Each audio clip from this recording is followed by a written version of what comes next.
I'm Carolyn, the produce gal, and it's winter squash season. So I'm going to talk to you today about some of our winter squash varieties that we've got right now, some of my personal favorites, and I want to encourage you to think outside the box this Thanksgiving and maybe instead of just the traditional mashed potatoes, green bean casserole and stuffing, try one of these beauties. They're a great centerpiece for your table and they'll taste delicious and be really nutritious.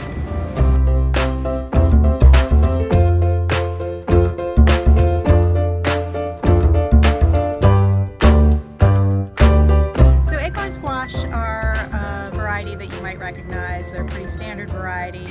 A little bit sweet, a little bit dry flesh. They are really great when they're stuffed. So if you split them down the middle lengthwise, they're really great with a wild rice pilaf or some other kind of stuffing mix, and they make a great centerpiece for your table too. Butternut squash is probably everyone's most recognized squash and a lot of people's favorite. It's really moist, creamy, it's great in purees and soups. You can also make your pumpkin pie out of this one and no one will ever know actually. Just substitute a cooked, roasted, pureed butternut squash for pumpkin in any pumpkin pie recipe.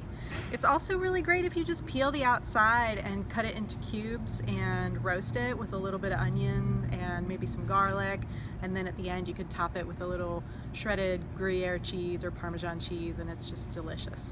Carnival squash are also beautiful, and you can see the resemblance to the acorn squash. They're actually a cross between acorn and delicata squash, so they've got some of the flavors of both.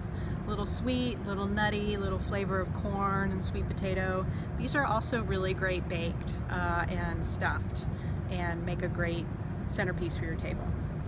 This is a lesser known variety called Kabocha. This is actually a red kabocha, but you can find green varieties as well. It's known as the Japanese pumpkin actually, and is really great when it's braised in liquid or in a stew, like in a braised kabocha squash with Asian flavors like tamari and toasted sesame oil. That's just really delicious. It's very sweet, a little bit dry with a nice pumpkin flavor. So this squash is often mistaken for a kabocha squash. This is actually a buttercup squash, and you can tell by this cute little cap on the top.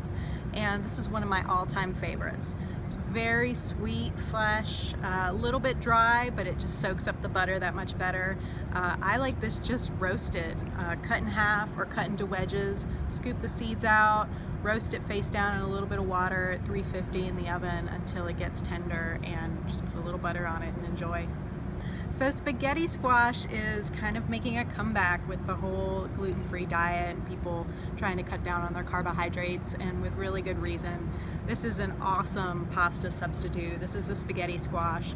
So again, split it down the middle lengthwise, cook it in a little bit of water in the oven, 350 until it's tender, and then just scoop out the inside, and the flesh comes apart in little strands like spaghetti.